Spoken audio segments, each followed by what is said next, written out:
سامعین محترم عزیزان قدر،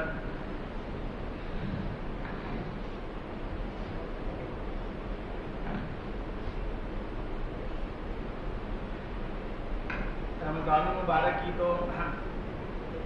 تقریباً تکمیل ہو گئی ہے اور اب رہ گئی ہے شاپنگ انارکلی کی۔ اب ڈپارٹمنٹ شروع ہو رہا ہے عورتوں کا اور بچوں کا۔ رمضان تو تقریباً گزر گیا نا، اب آگے ہے عید کا مرحلہ۔ ایک حدیث مبارکہ بیان کروں گا۔ اللہ کے نبی علیہ الصلوۃ والسلام نے فرمایا صحابہ سے کہ ایک دینار وہ ہے جو تم اللہ کے راستے میں خرچ کرتے ہو، اور ایک دینار وہ ہے جو تم غلام آزاد کرنے کے لیے خرچ کرتے ہو، اور ایک دینار وہ ہے جو تم اپنے گھر والوں پہ خرچ کرتے ہو۔ کتنے دینار ہو گئے؟ 3۔ ایک دینار وہ ہے جو تم اللہ کے راستے یعنی جہاد کے لیے خرچ کرتے ہو، ایک دینار وہ ہے جو تم غلام کسی کو آزاد کرنے کے لیے خرچ کرتے ہو، اور ایک دینار وہ ہے جو اپنے گھر والوں پہ خرچ کرتے ہو۔ اللہ کے نبی نے فرمایا ان میں سب سے افضل دینار وہ ہے جو تم اپنے گھر والوں پہ خرچ کرتے ہو، جو تم اپنے گھر والوں پہ خرچ کرتے ہو۔ انسان کی ذمہ داریاں اس کے حالات کے اعتبار سے ہے، اور چونکہ انسان خود اپنی ذات مقصود ہے کہ یہ سیدھی ہو جائے، اس کی صلاح ہو جائے، تو ظاہری بات ہے اس کی ذات جڑی ہوئی ہے اپنے گھر والوں کے ساتھ، تو سب سے پہلے حقوق جو ہیں وہ گھر والوں کے ساتھ ہیں۔ ایک صحابی نے عرض کی کہ میں اپنا سارا مال صدقہ کرنا چاہتا ہوں، تو اللہ کے نبی نے منع کر دیا کہ سارا مال صدقہ نہیں کرنا، اور ارشاد فرمایا کہ تم اپنے بچوں کو فقیر چھوڑ جاؤ، اس سے بہتر ہے کہ کچھ نہ کچھ مال ان کے لیے چھوڑ دو۔ تو اب جو حقوق آگے آ رہے ہیں وہ عید کے ہیں، اور بیوی بچوں کے حقوق اب آگے ان دنوں میں آ رہے ہیں۔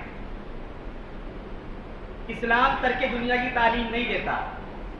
جو دوسرے مذاہب ہیں ان میں اور اسلام میں بنیادی فرق ہی یہی ہے۔ عیسائیت کو دیکھ لیں، ان کے ہاں ترک دنیا کی تعلیم ہے، اسی لیے جب کوئی ایسے کئی واقعات پڑھنے میں دیکھنے میں بھی آئے کہ جب عیسائیوں میں کسی نے اپنے بچے کو وقف کر دیا دین کے لیے،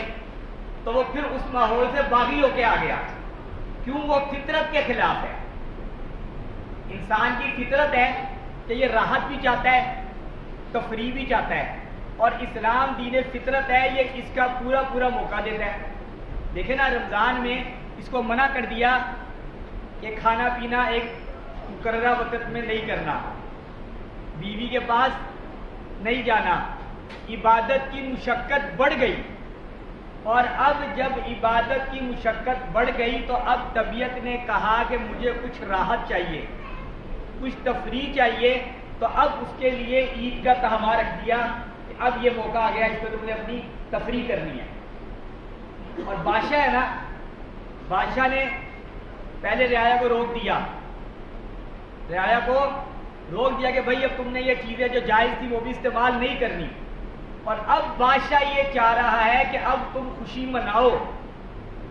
اب تم میری نعمتوں سے لطف اندوز ہو۔ تو اب رعایا اگر فرما بردار ہوگی تو اب وہ بادشاہ کی خوشی میں اپنی خوشی منائے گی۔ ایک فتویٰ آیا دارالفتاء میں کہ خدا نہ خاصہ بعضوں کے کوئی عید سے پہلے فوتگی ہو جاتی ہے، چند ماہ پہلے، تو لوگ یہ کہتے ہیں کہ بھائی ہم یہ عید نہیں منائیں گے۔ ہمارے معاشرے میں رواج ہے کہ خدا نہ خاصہ کوئی فوتگی ہو جائے نا عید سے چند ماہ پہلے، یا پہلی عید جب آئے تو اس گھر والے کہتے ہیں بھائی یہ کیونکہ پہلی عید ہے ہمارے پیارے کی، لہذا ہم عید نہیں منائیں گے۔ تو کیا یہ عمل جائز ہے؟ تو دارالفتاء سے فتویٰ آیا کہ یہ جائز نہیں ہے۔ یہ کہہ دینا کہ اس سال ہمارا پیارا اس دنیا سے چلا گیا تھا تو پہلی عید ہے ہم عید نہیں منائیں گے، یہ جائز نہیں ہے۔ سوگ صرف 3 دن کا ہے، جو اللہ نے مقرر کیا ہے وہ صرف 3 دن کا سوگ ہے۔ اس کے بعد آپ یہ کہیں کہ میں عید نہیں مناؤں گا، یہ جائز نہیں ہے، کیونکہ اب اللہ کا حکم ہے کہ عید منانی ہے اور عید کی تقاریب کو آپ نے اہتمام کرنا ہے شریعت کے دائرے میں رہ کے، جیسے اچھا کھانا ہے اور جو سب سے عمدہ لباس ہو عید والے دن وہ پہننا ہے۔ تو اسلام ترک دنیا کی تعلیم نہیں دیتا، اس لیے جہاں عورتوں کے حقوق آئیں گے، جہاں بیوی بچوں کے حقوق آئیں گے، فرمایا افضل ترین صدقہ وہ ہے جو گھر والوں پہ خرچ کرے، افضل ترین صدقہ۔ ایک حدیث مبارکہ ہے، فرمایا خیرکم لأہلہ، کہ تم میں سے سب سے بہترین وہ ہے، جو بہتر آدمی وہ ہے جو اپنے گھر والوں کے ساتھ اچھا ہے، وَأَنَا خَيْرُكُمْ لِأَهْلِهِ، اور میں تم میں اپنے گھر والوں کے ساتھ سب سے زیادہ اچھا ہوں۔ تو بیوی بچوں کے حقوق پورے کرنا یہ بھی نیکی ہے، لہذا عید کی شاپنگ ہے تو یہ نہ سمجھے کہ یہ عید کی شاپنگ کرنا کوئی غیر شرعی عمل ہے، یہ بھی عبادت کے زمرے میں آتا ہے، کیونکہ شریعت نے کہا ہے کہ اب عید مناؤ، اب خوشی مناؤ۔ یہ جو عید کے 3 دن ہیں، اللہ کے نبی علیہ السلام نے فرمایا کھانے پینے اور جماع کرنے کے دن ہیں، کھانے پینے اور جماع کرنے کے دن ہیں، تو اس کے اندر اب حکم ہے کہ تم کھاؤ۔ جو شادی شدہ ہیں ان کو حکم ہے کہ اب تم نے اپنی بیوی کے پاس جانا ہے، لہذا اب یہ عبادت ہوگا۔ پہلے اس سے رکنا عبادت تھا، پہلے رمضان میں روک دیا وہ عبادت تھا، اور اب خوشی مناؤ یہ عبادت ہے۔ تو اصل اللہ کی رضا کو پورا کرنا ہے۔ ایک حدیث مبارکہ مجھے اور یاد آ گئی کہ چند لوگ آئے دور علاقے سے، حضرت ازواج مطہرات غالباً حضرت عائشہ سے پوچھا، اپنے علاقے میں طے کیا کہ جا کے دیکھتے ہیں کہ ہمارے نبی آخر الزمان کے دن رات کیسے ہیں، پھر ہم اس کو فالو کریں گے، اس کو اپنائیں گے۔ حضرت عائشہ کے پاس آئے اور کہنے لگے کہ آپ ہمیں اللہ کے نبی کے دن رات بتائیں کہ ان کے معمولات کیسے ہیں۔ جب حضرت عائشہ نے بتایا تو بڑے حیران ہوئے، کیونکہ وہ یہ سمجھ کے آئے تھے کہ آپ تو کوئی دنیا کا کام کرتے ہی نہیں ہوں گے، بیوی بچوں کے ساتھ کوئی مشغول ہوتے ہی نہیں ہوں گے، صرف ہر وقت عبادات میں لگتے ہوں گے۔ تو وہ آپس میں باتیں کرنے لگے، کہنے لگے کیونکہ اللہ کے نبی تو بخشے بخشائے ہیں نا، اس لیے دنیا کے باقی کام بھی کر لیتے ہیں، لوگوں کے ساتھ میل جول سب کچھ کر لیتے ہیں۔ ہم کیونکہ انسان ہیں تو ان میں سے ایک کہنے لگا، ان کا جذبہ یہ تھا، ایک یہ کہنے لگا کہ آج کے بعد میں کبھی بھی رات کو سوؤں گا ہی نہیں، ساری رات عبادت کیا کروں گا۔ دوسرا کہنے لگا کہ میں تو کبھی شادی نہیں کروں گا اور اس جھنجٹ میں پڑوں گا ہی نہیں۔ تیسرا یہ کہنے لگا کہ میں تو دنیا کا کوئی کام نہیں کروں گا، بس عبادت ہی کیا کروں گا۔ ان کی یہ گفتگو اللہ کے نبی نے سن لی، اور اللہ کے نبی جب تشریف لائے اور کہا دیکھو بات سنو، میں کبھی ساری رات عبادت بھی کرتا ہوں اور کبھی سوتا بھی ہوں، یہ کا مفہوم ہے۔ کبھی تو میں ساری رات عبادت کرتا ہوں اور کبھی میں سوتا بھی ہوں، میں دین کے کام بھی کرتا ہوں اور دنیا کے سارے کام بھی کرتا ہوں، اور یاد رکھو کہ میں تم میں سب سے زیادہ اللہ سے ڈرنے والا ہوں، یعنی پرہیزگار اور متقی سب سے زیادہ میں ہوں، اس کے باوجود میں دنیا کے سارے کام کرتا ہوں۔ تو آپ یہ سمجھ گئے، تو بات کیا ہے کہ دنیا کے سارے کام کرنا یہ بھی عبادت ہے۔ تو اب جو عید کا موقع آ رہا ہے، یہ عید کا موقع ظاہری بات ہے، عورتیں ہیں بچے ہیں، اب آپ کو ان کو شاپنگ کروانی پڑے گی، تو یہ بھی اس کی عبادت کا حصہ سمجھے۔ اور اللہ کے نبی مہربان تھے، بہت مہربان تھے۔ ایک دفعہ ایسا ہوا کہ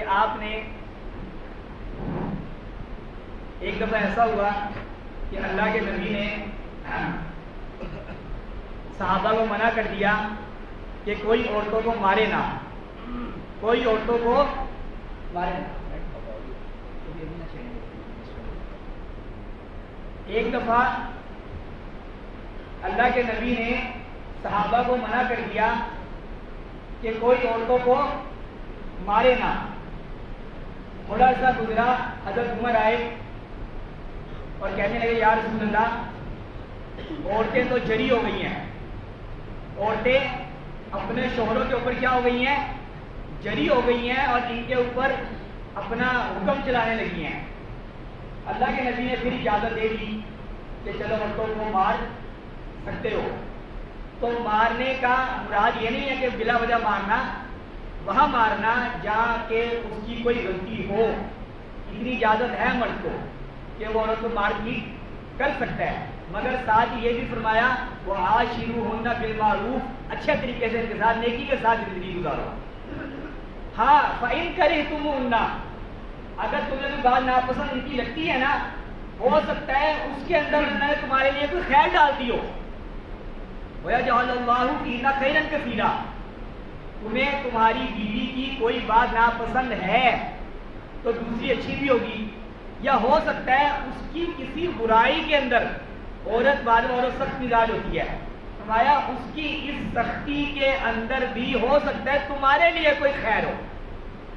لہذا بیوی بچوں کے حقوق ہیں، ان کا خیال کرنا ہے، اور یہ افضل ترین نیکی ہے۔ ایک صحابی آئے ایک دینار لے کے، یا رسول اللہ کدھر خرچ کروں، کدھر خرچ کروں؟ تو آپ نے فرمایا سب سے پہلے اپنی ذات پہ خرچ کرو۔ تو اپنی ذات پہ خرچ کرنا، اپنے اہل و عیال پہ خرچ کرنا، یہ بھی نیکی ہے۔ وقت مختصر ہے، فطرانے کا بتانا ہے، تقریباً 2 کلو ہے، 2 کلو پونے 2 کلو گندم ہے، احتیاطاً 2 کلو گندم آپ دے دیں کہ میرا خیال ہے 240 روپے سے اس کا ریٹ شروع ہو رہا ہے، 300 تک جا رہا ہے۔ 3% آپ نے اپنے بیوی اور اپنے گھر کے جو بچے ہیں ان سب کی طرف سے آپ نے فطرانہ، جو گھر کا سربراہ ہے یہ مرد فطرانہ دے گا، 240 روپے بھی آ رہا ہے، 300 روپے بھی آ رہا ہے، احتیاطاً 300 روپے کے حساب سے فطرانہ دے دیں تو بہتر ہے۔ اب آخر میں ایک بات،